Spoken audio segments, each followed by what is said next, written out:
Welcome to the party, pal. Your friendly neighborhood Master Chaos with you. It's kind of a party, kind of a dour pity party, I guess. But we are celebrating something. We're celebrating the end of my movie career. I'll elaborate, don't worry about that. Today, of course, we'll also be doing the next installment in the Storytime with Master Chaos series, if you're following along. And we'll also check in with our Grow Your Own Bigfoot at the end of the video. We'll see what he is looking like. Today's video, I wanted it to be a little bit more lighthearted and fun. I had something fun planned, but since this is a daily vlog, I feel it should chronicle the daily doings of your one and only Master Chaos. And that's what I'd like it to be. And I bring you bad news. And it's crushing news. And I don't want to sugarcoat it, and I don't want to, I don't want to lie to you. I don't want it to be a thing where I sort of talk around it and pretend it didn't matter, it didn't exist, because, well, we're trying to build a friendship here, you and I. Obviously, we're trying to build a relationship. I appreciate you watching. I appreciate your time. So I feel I should be honest and open with you about everything. Almost everything that happens to me on the daily. This is how we build trust. I'm back on the Lonesome Trail. Haven't been out here in a while because it's been really, really hot. I'm out here by myself. There's usually plenty of hikers or people jogging. I'm out here on my own. It's too hot for that, and I'm glad for it. I want to be alone. I want to have some privacy so you and I can chat. Imagine, if you will, you have a boulder in your hand. Let's imagine the boulder from the beginning of Raiders. And you have a hill. It's a big hill in front of you. And your dream is to get that boulder up the hill, all the way up the hill, and leave it there. That's something you've wanted to do since you were a kid. So you start from early on practicing. How do I get it up the hill? Oh, I gotta do this. I gotta learn how to do that. Blah, blah, blah. You start pushing the boulder up the hill. You know, it's hard going, but it rolls down. But you say, no, I gotta try again. I can't give up. So you keep pushing the boulder up the hill. Keeps rolling down. 20 times, 30 times, 50 times, 100 times, 1,000 times. Push the boulder up the hill. Push the boulder up the hill. Push the boulder up the hill. Rolls down, rolls down, rolls down. After a while, you're sore. Your hands are bleeding. Your body's aching. And you realize, man, fuck this hill. This boulder lives on the ground. Well, that's kind of where I'm at right now. I've been in the film business for, man, almost close to 25 years. 25 years, that's a lot. In that time, I've made 12 movies. I have directed 5 of them. And it's been a rough 25 years. It's been a really rough 25 years, to be honest. Yes, I've gotten films off the ground. I'm very, very lucky and thankful and grateful for that. That was wonderful. They haven't been easy. Most of those movies I paid for myself. You know, I didn't have anyone giving me the money. I had to go into debt for. And I was happy to do it, because I love making movies. But filmmaking is my boulder. And life, reality, luck, fate, Hollywood in general is the hill. And I'm tired. I'm really, really tired. I'm exhausted. I don't want to push the boulder up the hill anymore. I should explain why I got to this point. Before I get into my rant, I do want to do something a little fun. Let's do the Storytime with Master Chaos segment now. Yesterday at Party City, the trivia question was, what line is this from? And Little Master provided the line. It was, Ghostbusters, what do you want? Of course, from Janine, everyone knows. Of course, it was an easy one, but it's more of a timed trivia question kind of thing. If you can get to the comment bar first, you win. It was, of course, Ghostbusters, and the winner of that was my fellow YouTuber, Splash, with Ariel. Ariel responded lightning fast with the correct answer, and she was able to provide the next portion of our community story titled The Candlewood Horror. Ariel's portion of this story reads, "Why don't you listen, Chuck? You never listen." Chuck remained cool and focused. Now, that is 3 sentences, but I'm going to let it slide. I'm not going to make a habit of it, but I'm going to let it slide for this time. We are looking for just 1 sentence. However, she gave Kate a little bit more sass, so I'm going to let it go. I'm going to let it slide. That is the continuation of our storyline today. Okay, so my portion of the story will continue as follows. Chuck ground his teeth to keep from yelling at her, slammed the car door, and approached the foot of the mountain with the gun in his hand. Period. Wow, what a setup, huh? Okay, so now it is up to you out there to continue the storyline. Here's what we're going to do. I'm going to give you another movie quote, and then you're going to comment down below, lickety-split, and tell me what it is. Then I will pin that comment, and then it will be your honor to continue the storyline where I have left off, thanks to Ariel's really wonderful setup. You ready for the quote? Here it is. Get ready to comment down below. What movie is this from? What a day. What a lovely day. That's a little harder, but if you've been watching the past few videos, I did sort of give it away that I'd be using it. So comment down below and let's continue that storyline. I find myself in this lonely valley, literally in the middle of nowhere, reflecting on my career, my choices, all that stuff. And I'm doing that because Hush Sweet Baby was taken away from me. I'm not making a movie during the pandemic. As a matter of fact, I don't even know if the movie will be happening at all. I received an email this morning that left me winded, crushed, and frankly, nearly in tears. After developing the concept with the producers for months and agreeing on an outline that everybody liked, I wrote the script, and they told me to lean into the horror aspect. I did. And I got an email saying that the money people didn't think the script was Lifetime channel friendly enough. So they were going to go in a different direction and give the material to another writer. And that was it. They weren't going to move forward with me, and it was sort of a sorry, it's unfortunate, but maybe next time kind of a thing. And that's it. They killed the movie. They killed my movie. Like I said, I was crushed. I was gutted. I was angry. I was sad. And I honestly felt it was very unprofessional because that's never happened to me before. Even my work with the asylum, they would at least allow me to rewrite. Rewrites weren't even an option. They just said, sorry, we're going with something else. This doesn't work for us. Goodbye.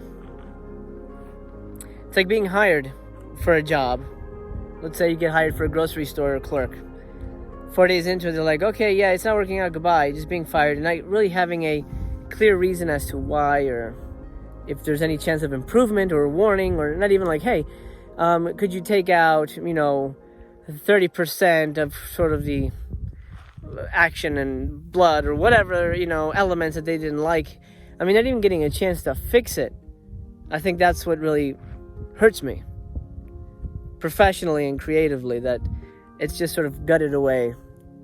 And there's no fixing it, there's no repairing it, it's just done. There is no Hush Sweet Baby anymore. I mean, there may be, but I won't be involved in it. And that kills me. Not only because I love making movies and I want to make another one, but I had promised you guys that I was going to take you on the set of a movie and make it with you guys and follow along the making of a film during the pandemic, but that's not going to happen. That's not going to happen anymore. I do apologize for that. I really do. Frankly, I feel like a failure. I don't know what I did wrong. I followed the outline. I wish I could fix it, but I can't. It's hard not to feel like a failure. And I know this is the hard part, is that I picked a job that was subjective. Movies are subjective, obviously. Art is subjective. So working in an art industry is debilitating and hard and difficult. And so for the first hour after I heard the news, I just kind of sat in my chair quietly and just kind of stared off into the distance and thought, this is it. You know, the bell has been rung. The fight is over. I'm tired of being punched around. It's not worth it. It's not worth it to dedicate my life to film and be punched around and maybe waste a life trying to make little odds and ends and movies that will either get torn apart by critics, much like I do on Master Chaos Theater, or not even watched by people, which happens, especially at the level of filmmaking that I've been, at least allowed to make at the moment. I've had some really big fish, on the hook. I almost made a Western with Thomas Jane and Al Pacino and Nick Nolte. That vanished. I almost got a pretty big TV show off the ground. That vanished. Everything seems to vanish, except for a couple of sporadic things here and there. And then you have to start to wonder, is fate telling you something? Is life telling you something? If you believe in God, is God telling you something? Is the universe speaking through these events and saying, hey, not the path, this is not the path? Well, I've accepted that it's not the path. But you know what? I'm not sad anymore. I'm actually very happy. I'm actually very relieved, because making movies is fucking stressful. Worrying about making movies is fucking stressful.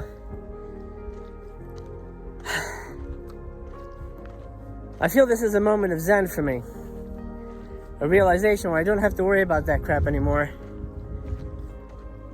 And I'm going to double down here, Master Chaos TV.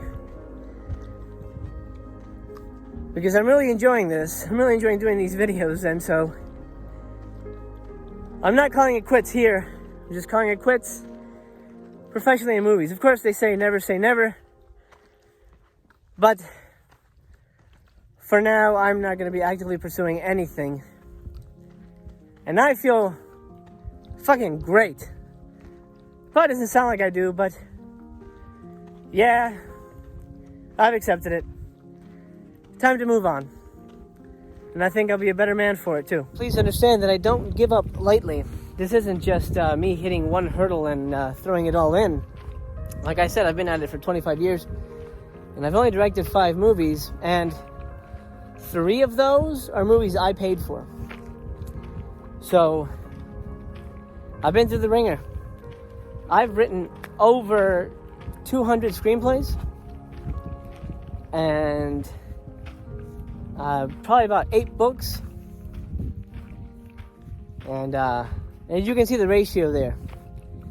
I've tried hard. I've tried very hard. Tried very, very hard. For too long. And you know what? They say that insanity is defined by doing the same thing over and over again and expecting different results. Well, I don't want to be insane. I don't want to waste my life on stuff that's going to become ephemeral. That's something I've realized too. Art is ephemeral. Some stuff lasts forever. Maybe 0.000000001% of that art lasts forever. I mean, we're talking Citizen Kane, the Mona Lisa, stuff like that. Star Wars. The rest of it, especially nowadays, disappears, man. Disappears into a vacuum. Maybe it's out in Walmart for a week, and then the next week it's gone.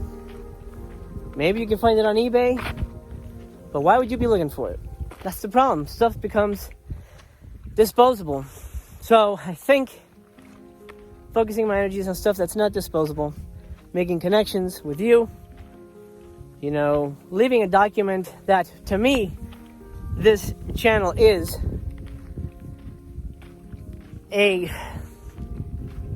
recording, a remembrance of my life for my children, something they can watch when I'm gone. You know, hopefully 50, 60 years from now, when I'm gone, I want to live to 100. That's my goal.